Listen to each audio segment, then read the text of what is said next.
Os meus clientes acabam sendo pessoas muito famosas, sejam empresários, sejam atletas, nesse tipo de consultoria individual que eu faço, que eu atendo poucas pessoas. Então são pessoas que, dentro de uma escala, elas estão sob holofotes, todos eles, né? Gabriel, empresário do Alok, você, Raul, etc, né? Hã, e vocês têm um impacto através da carreira de vocês, quando bem administrado, eu digo que a fama ela é um holofote, ela te coloca no destaque. E é tão legal quando você encara essa fama como uma missão de vida, e a gente tem vários atores, artistas que sabem gerenciar essa fama de uma forma tão construtiva e tão bonita, e não para demonstrar as suas conquistas, o seu dinheiro, a sua fama, né? Você não usa as mídias sociais para ficar esbanjando nada, porque vai gerar nas pessoas mais frustração, porque elas vão ver coisas que elas não têm, mas você usar as mídias sociais para dividir seus amigos, a relação de afeto que você tem, ou inspirar as pessoas, como você vem fazendo.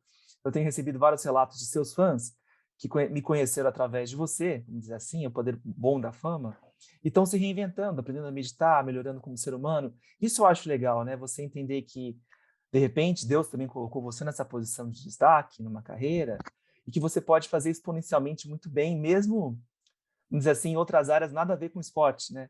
E a gente gosta muito de assistir aqueles programas American Idol ou Fama, nem sei, eu não acompanho tanto, mas aqueles programas onde as pessoas às vezes estão numa situação vulnerável, não tem dinheiro, mas tem um talento, e elas vão lá, elas enfrentam aquele programa, todas as etapas, e você vê a superação, a melhora da voz, a melhora.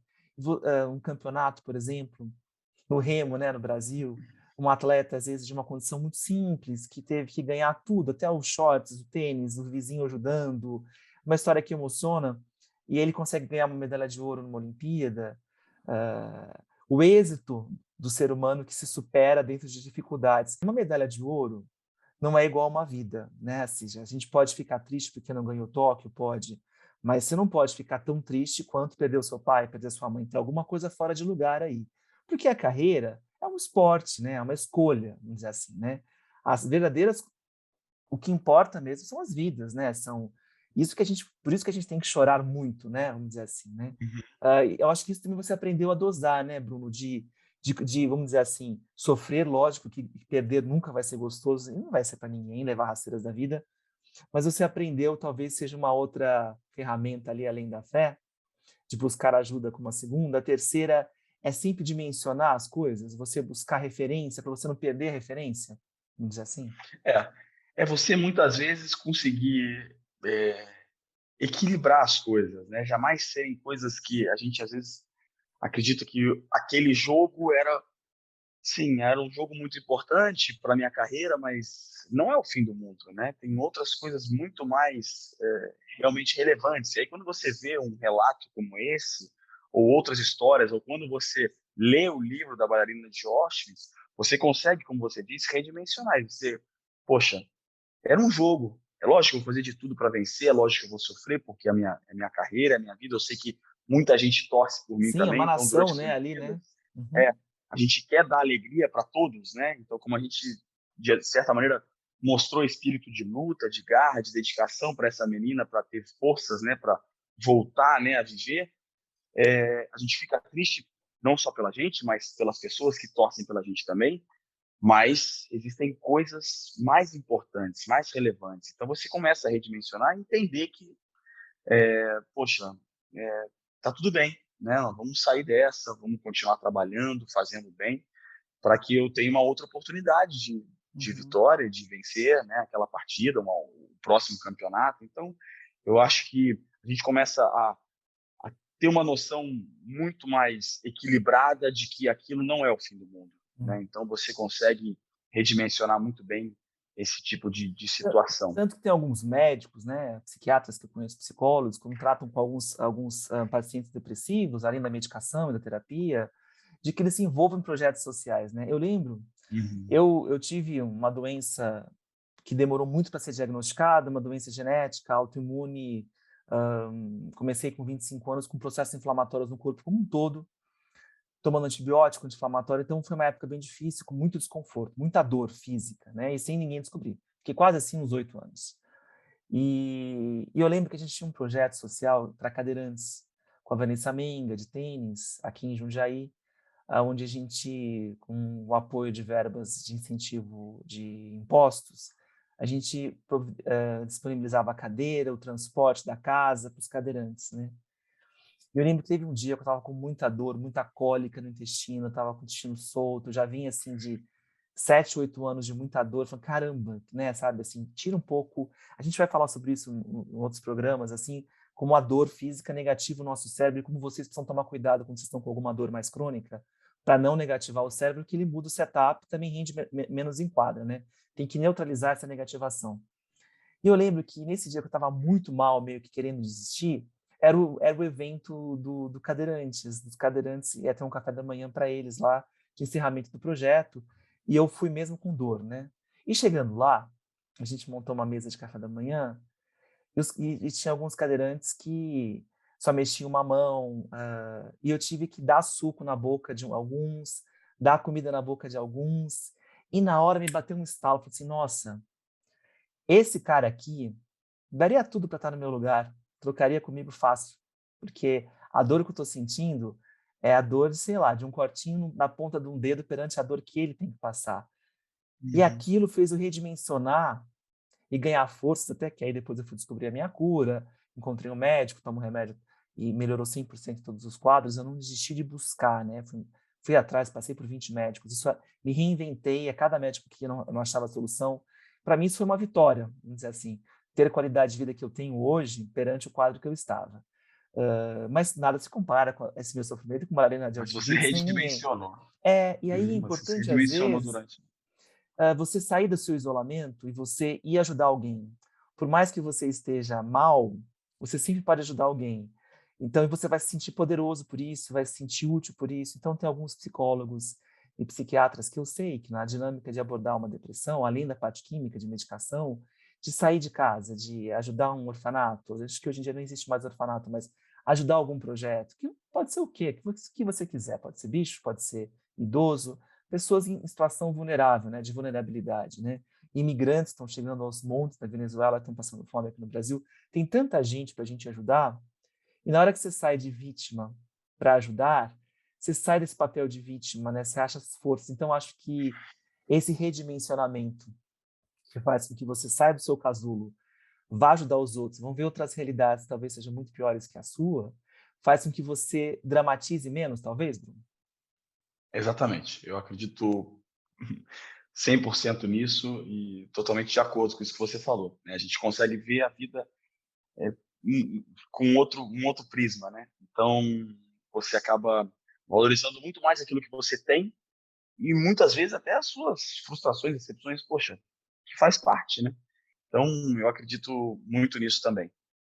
O quarto ponto que eu acho que a gente pode considerar um pouquinho é saber, e isso eu acho que o próprio profissional da área da saúde vai ajudar quem está passando por um processo de frustração, decepção, é você passar por esse sentimento, né? Então, a gente pode contar um exemplo recente, Tóquio, a tristeza, a revolta, todos os sentimentos negativos que eles vêm numa onda, né? A raiva, a tristeza, a decepção, a frustração, a vergonha, às vezes, né? Que faz parte de um atleta, né? Uhum. O Raul sempre fala isso, né? Que a vergonha está lá, a culpa, poderia ter feito mais, e vai ter que processar isso.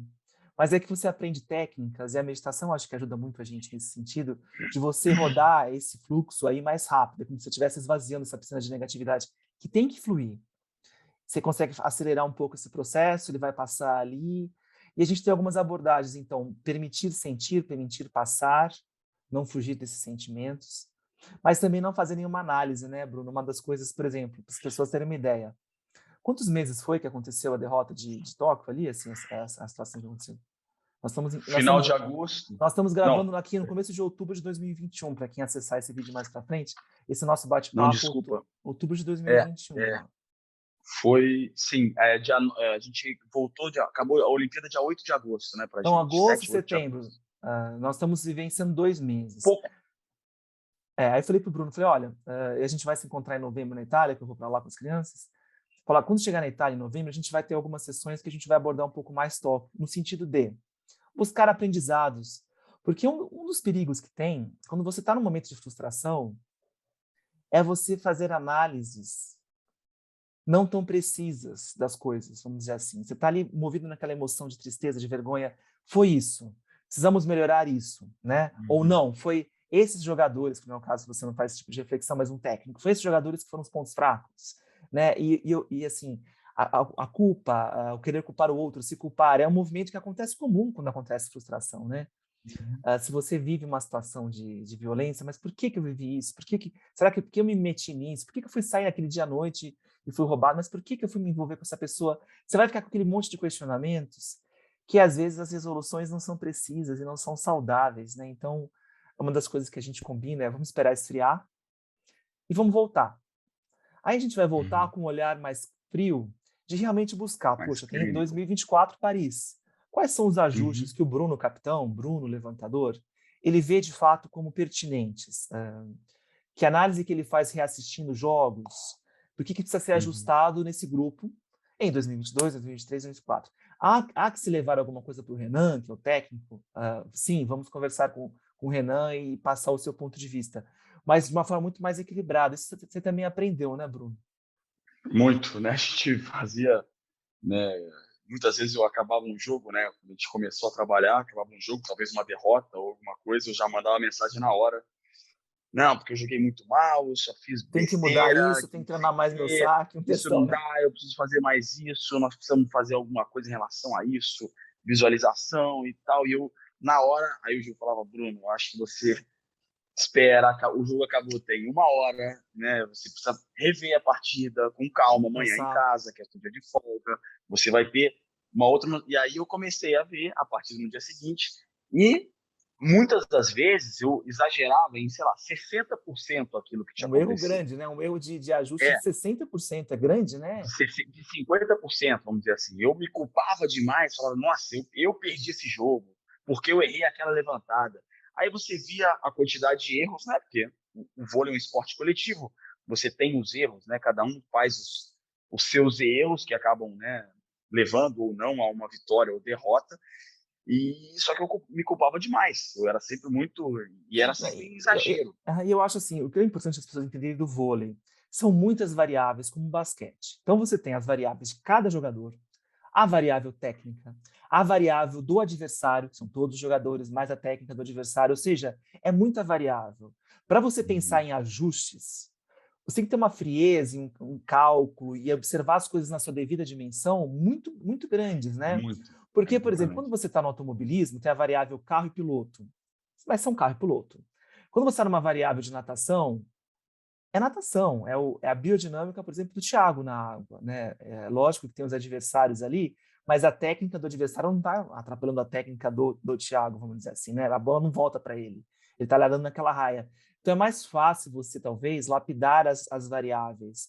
No esporte coletivo é muita variável, né? Então, assim, as Uhum. chances de você errar nas suas conclusões são gigantescas, né? Gigantescas. E muitas vezes até falo, né, as minhas últimas entrevistas até em Tóquio, eu fico pensando assim, qual que é a minha, né, que a gente acaba, sai, você perde um jogo e tal, e aí você vai, passa pela zona mista, né, onde ficam os jornalistas, né, Eles querem saber o que aconteceu, você nem as sabe o que televisões, aconteceu, e né? aí, o que você acha que aconteceu na partida de hoje? Aí você tenta fazer uma análise, mas você, primeiro que você tá tão, a gente fica mentalmente tão focado no jogo que você não tem uma certa noção daquilo que realmente aconteceu, não. Então é difícil você fazer uma Isso eu acho análise cruel, sabia? Eu acho cruel isso. Até o técnico. friamente, O que aconteceu hoje? O friamente, que você vai melhorar para o exatamente. próximo jogo? Como você vai conseguir fazer isso?